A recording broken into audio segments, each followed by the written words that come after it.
some devil. In the Inuit religion, Tornasuk is a very powerful sky god, the leader of the Tornat, a group of protective gods. He is also sometimes described as a mischievous demon spirit, which in the real world was known to be worshipped by way of offering in Greenland and even in the northern eastern parts of North America. William Channing Webb recognized the statue because the cult he had encountered in Greenland had danced around a crude bas-relief depicting the same entity, and the words in which the Inuit cult had chanted were the same words the New Orleans cult had chanted. Thanglui, Magalnath, Cthulhu Wagal Fatakin. The direct translation being, in his house at R'lyeh, dead Cthulhu waits dreaming. The natives of the Louisiana swamps had called for the police. Though the cult has presumably always worshipped there, something was different now. The natives were in the grip of unimaginable terror.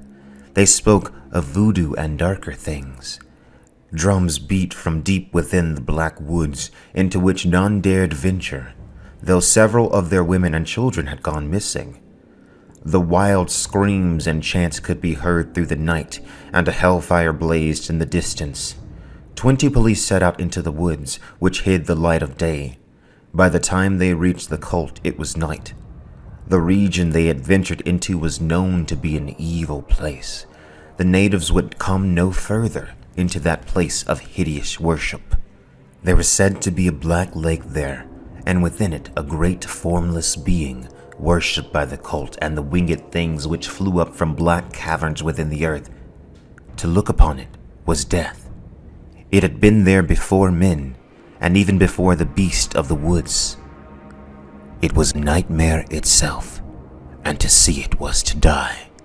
But it made men dream, and so they knew enough to keep away.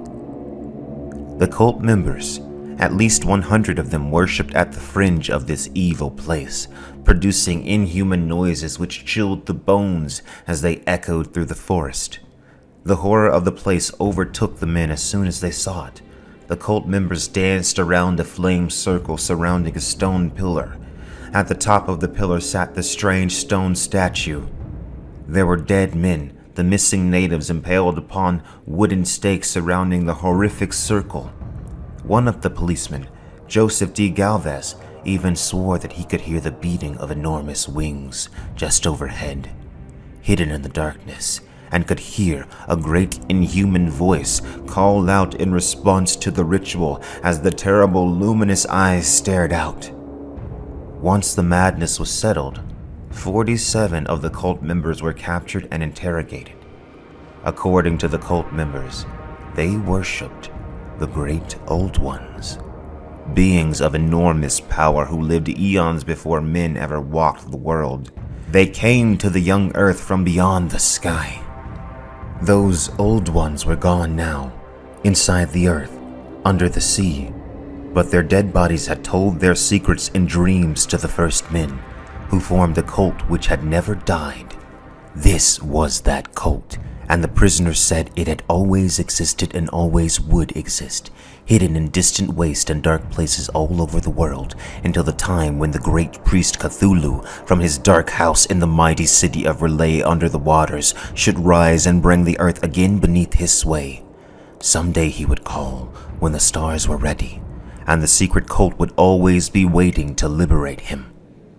You see, mankind was not alone amongst the intelligent beings of the universe, and perhaps beside beings of such magnitude, mankind cannot even be considered intelligent. The figure depicted on the statue was indeed Cthulhu, the great priest. The item was made of no known earthly stone because it did not come from Earth. For when the old ones came to this small world, they brought their images with them. The primary form of communication for these beings was the language of thought. Though by the time men arrived on Earth, they slept within their ancient city, they still could whisper through the void and influence the minds of mortal men. It was how they led the first men to their hidden images. It was how they inspired the old religion and gave them the rituals and spells which could reawaken them when the time was right.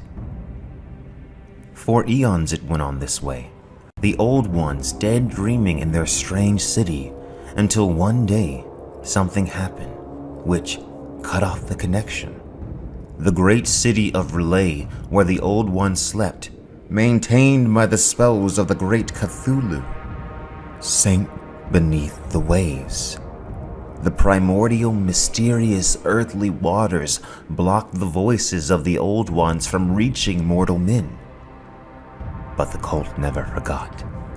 They kept the old ways, hidden in the shadowy corners of the world, waiting, knowing that one day the stars would realign, and the time would be right again to awaken the ones who slept beneath the waters. But there was another secret the cult kept, one which they would dare not utter. It was said that other things, shapes out of the darkness, had come up to visit the faithful. They flew up from black caverns within the earth and carried twisted rumors of things to come. Most of the information the men were able to extract came from one man named Castro. He claimed to have spoken to elder members of the cult in China, undying ones who possessed ancient knowledge. They knew of the beings from the stars who had not been entirely made of flesh and blood, that had inhabited the earth beforehand and left behind the arts which could revive them when the time was right. It was said that to herald their coming, the earth would fall into chaos, violence, and ecstasy, every man killing and taking pleasure for his own sake. In the distant corners of the world, the cult kept those old ways. So the Great Old Ones are serious business, basically, and the cult has kept the knowledge of them and how to revive them when the time is right, basically forever, since the dawn of mankind itself. Now that's some pretty ancient knowledge. And then there's the Necronomicon, a book in Lovecraft's universe written by the mad Arab Abdul Azarad. It contained all sorts of information on eldritch horrors, how to communicate with them, and how to summon them. It also supposedly contained dark magic spells. Honestly, it kind of reminds me of some of these old books that my uncle left me, but magic isn't real, and anyway, these books are blank. No, all of these books were... They were blank, I swear it. Magic isn't real anyway. I guess it never hurts to try, I mean... Why not? It's not like anything bad's gonna happen. Let's see here, this one looks interesting. To invoke ancient power. I call forth through space and time, through shadow and night, through earth and sea.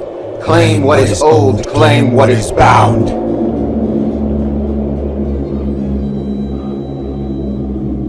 Wow.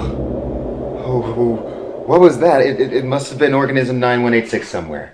Yeah, that's what that was. Anyway, that's enough of all of this. Back to the Call of Cthulhu.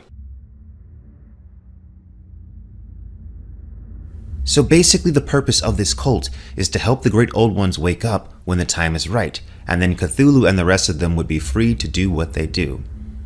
Which is... what exactly?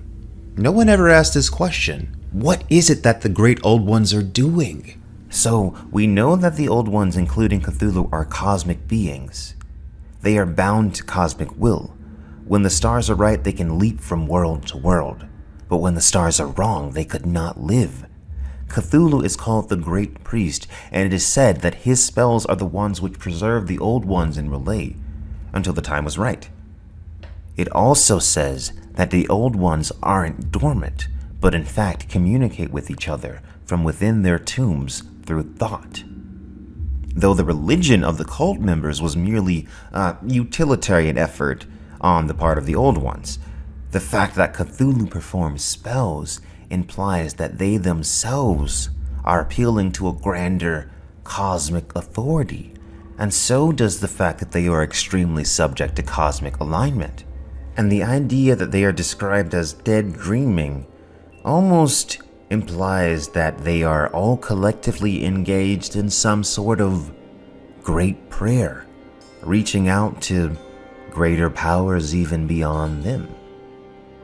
Now, Great Cthulhu does make an appearance in this short story. The cult ultimately failed to complete its goal, but all the same, Cthulhu had been released by lost sailors on a stormy sea.